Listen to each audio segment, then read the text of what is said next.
और यूपी से अहम खबर।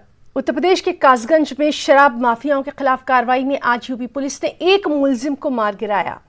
अहम मुलजिम अभी पुलिस की गिरफ्त से बाहर है। वाज़ेह है कि मंगल के रोज यूपी पुलिस कासगंज शराब माफियाओं के खिलाफ कार्रवाई करने गई थी, जहां उन पर कातिलाना हमला किया गया, जिसमें एक पुलिस एहलकार की मौत हो गई, एक दरोगा शदीद तौर पर जख्मी हो गए। वाज़ेह है कि महलूक मुलजिम की शिनाख्त एलकार सिंह के तौर पर की गई है। ये एक हिस्ट्री शीटर बताया जा रहा है, जेल भी जा चुका है और तमाम चीज़ों पर खुद यूपी के वज़ीर आला की नज़र बनी हुई है। देवेंद्र, जो कि वांछित अभियुक्तों की तलाश में आए थे, वांछित अभियुक्तों की तलाश के दौरान अपराधियों द्वारा उन पे हमला किया गया, जानलेवा हमला किया गया, जिसमें हमारे सिपाही देवेंद्र शहीद हो गए और हमारे दरोगा जी गंभीर रूप से घायल हो गए। घायल दरोगा जी को अलीगढ़ में इलाज के लिए भेजा गया, जो कि गंभीर अवस्था में हैं, और उनके द्वारा नामजद तहरीर दी गई थी, जिसमें मोती सना भूबलाल, एहलकार सना भूबलाल नगला धीमर के, जिसमें एक बदमाश से प्रातः मुठभेड़ हुई। उस मुठभेड़ में जब उनको इलाज के लिए CHC ले जाया गया एहलकार को, तो डॉक्टरों द्वारा उनको मृत घोषित कर दिया गया है। मोती और उनके अन्य साथी भागने में सफल हो गए। हमारी टीम लगातार उन पर पीछा कर रही है, दबिश कर रही है, और उनके द्वारा जो असलहा लूटा गया उसकी बरामदगी का प्रयास किया जा रहा है। और समाजवादी पार्टी ने कासगंज मामले पर यूपी की योगी हुकूमत पर सख्त तनकीद भी की। वह घटना ही उत्तर प्रदेश के असली चेहरे को दिखाती है। उत्तर प्रदेश में जंगल राज है, उत्तर प्रदेश में रावण राज कायम है, उत्तर प्रदेश में योगी आदित्यनाथ की एक ऐसी सरकार है जो लगातार अपराधियों के खिलाफ बयान देती है, लेकिन दूसरी तरफ लगातार अपराधियों को संरक्षण दे रही है। बिकरू कांड के बाद डेली शाम को 5 बजे सरकार की तरफ से अपराधियों के खिलाफ एक बयान आ जाता है, और कासगंज की घटना क्या दर्शा रही है कि वो बयान झूठे हैं। सच ये है कि सरकार के संरक्षण में उत्तर प्रदेश में अपराध हो रहे हैं। जिस प्रदेश में पुलिस सुरक्षित ना हो, पुलिस पर हमला हो रहा हो, पुलिस की हत्या हो रही हो, उसकी वर्दी उतार करके उसको नंगा घुमाया जा रहा हो, तो क्या है कानून, क्या है वर्दी का डर, क्या है पुलिस का डर? यही तो रावण राज है, और इसी में उत्तर प्रदेश के मुख्यमंत्री जी खुश होते हैं। आप मुख्यमंत्री जी ये मत भूलिए, अपराधी किसी का नहीं होता है। आज आप संरक्षण दे रहे हैं, उत्तर प्रदेश का आम आदमी परेशान है, उत्तर प्रदेश की पुलिस सुरक्षित नहीं है।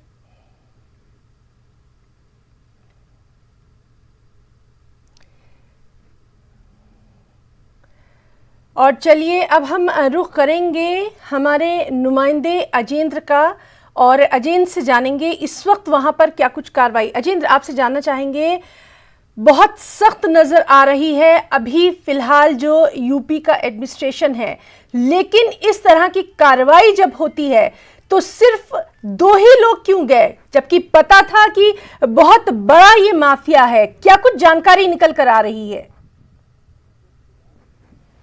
मैं आपको बता दूं, ये आप बिल्कुल सही कह रही हैं कि ये बड़ा लापरवाही का मामला है। पुलिस की बड़ी लापरवाही इसमें सामने आई है, क्योंकि बड़ा माफिया था इस पर लगा।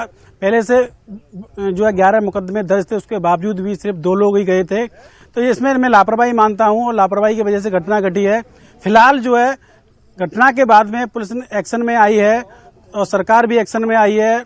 उसी के चलते आज एक आरोपी को यहाँ ढेर कर दिया है। मैं उसी जगह मौजूद हूँ, मैं आपको बताऊंगा, दिखाऊंगा, सहयोगी से अपने से कहूंगा, ये वही जगह है जहाँ उसका इनकाउंटर किया गया है।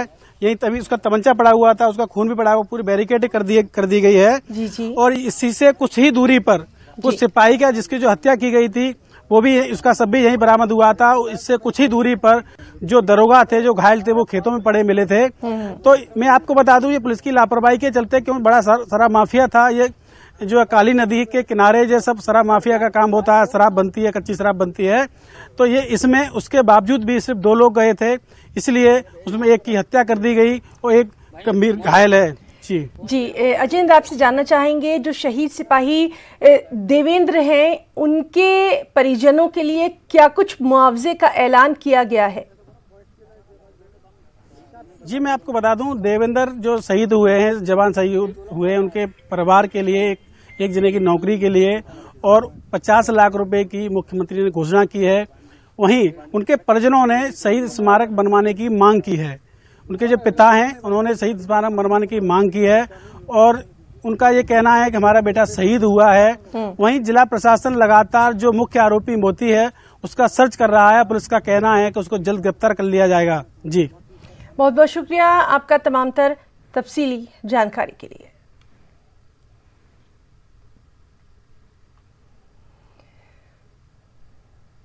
तो नाज़रीन, ये थे हमारे नुमाइंदे अजेंद्र जो कि तमाम तर जानकारी दे रहे थे और जिस तरह से उन्होंने बताया कि जो कांस्टेबल हैं जिनकी मौत की खबर आई उनके घर वालों के लिए मुआवजे का भी ऐलान किया गया है, 50 लाख का मुआवजा और एक फर्द को सरकारी नौकरी